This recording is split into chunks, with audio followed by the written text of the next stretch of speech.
Oh hey, just reading my Chinese character dictionary. It gives you the steps on how to write Chinese characters. See all these notebooks? This is about 1/10 of my collection of notebooks filled with my practice of writing Chinese characters. Translation? It takes time.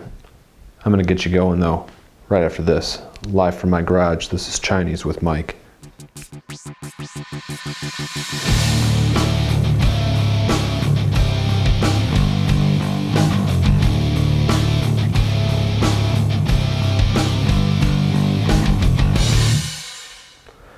Okay, we are going to start talking about the oldest continuously used writing system in the world. That's right, that is writing Chinese characters, also called logograms.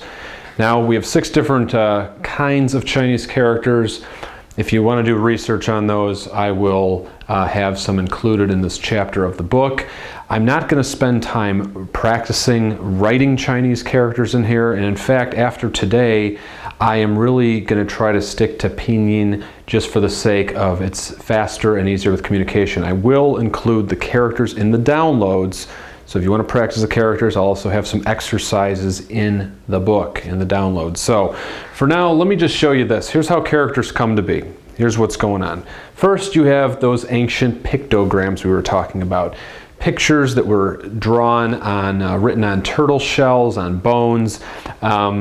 The first one is the word for sun. It kind of looks like a sun. I hope that looks like a fish. Moon. Horse again, keeps coming back. These are known as gu zi. Gu means very old, ancient. So gu zi. Zi is a word. It means word. Zi. So every character is a zi. So these are gu zi. Then they evolved into traditional Chinese characters which were used everywhere until the 1950s. Now in the 1950s, China moved on to a simplified version. A lot of it was political, but they're easier to read. So let's look at the how these gu zi, ancient characters, evolved into traditional characters. So here, the sun moves to this character we use today. Fish, this traditional character used today. Moon, horse, these are traditional characters. They're known as fan ti zi. Fan ti zi. Now some of the fan ti zi are the same as the new simplified characters known as jian ti zi. Jian ti zi. So you can see the ones that are very simple with just a few strokes are the same, like this one, zhi, there's the pinyin. Zhi meaning sun. Yu, second tone means fish, yu, yu. And then moon, that's yue. Moon. Same word because again, not too many strokes. Now here with horse, you can see, and with fish, you can see that just a line replaces the 4 little, they're called dians, the little dots here. So same thing with horse, you can see how they've been replaced with a straight horizontal line, and these strokes inside have been simplified to simply a box. So again, in pinyin, this would be zhi, yu, yue, ma. So again, we make that progression from gu zi to fan ti zi to jian ti zi. Now in Taiwan, in Macau, in Hong Kong, they still use these traditional characters, fan ti zi. And again, in China, they were used until the 1950s.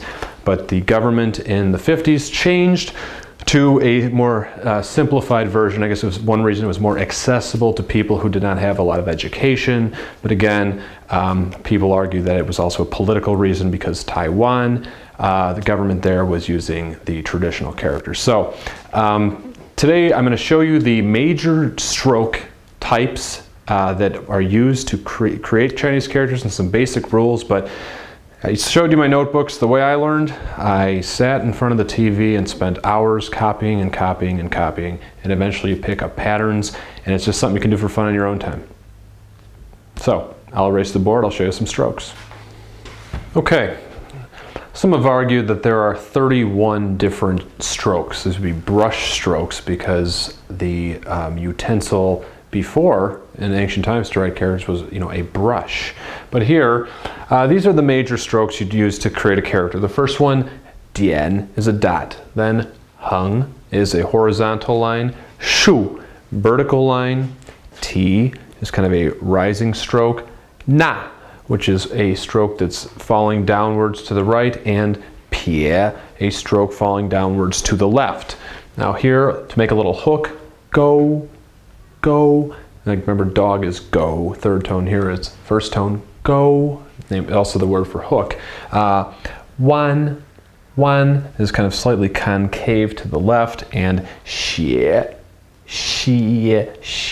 slightly concave to the right. So these 9 strokes here are some of the major ones, and I'm going to show you how to put them in to practice now with writing a few characters.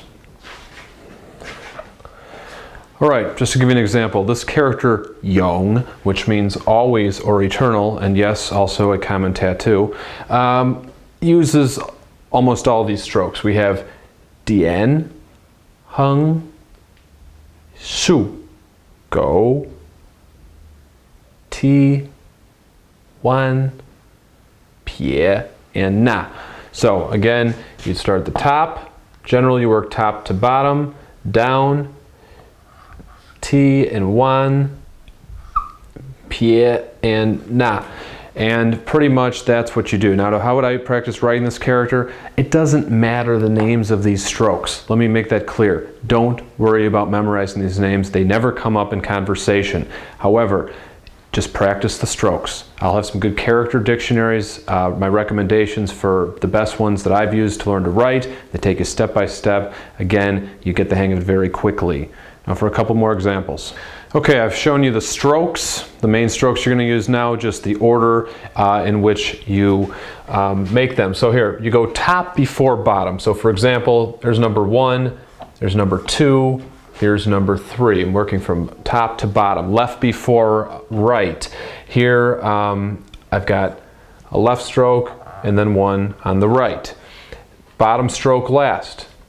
Just for example, I complete the bottom stroke last to kind of finish the word. Horizontal before vertical. Here's number 10. That's why this is a common hand signal for number 10 in China. So here, horizontal before vertical. Inside the box before completing a box. If you have a box like this, you'd say do this. There's the character for guo, like zhongguo. I completed the box at the bottom after I finished inside. I don't finish the whole box first. And then the center before the sides. Here you go. There's a shu with a go, with a hook, and then here I do the sides, and that would be the character for small, xiao. So if you really want to learn the writing, here's my advice. Get a lot of notebooks.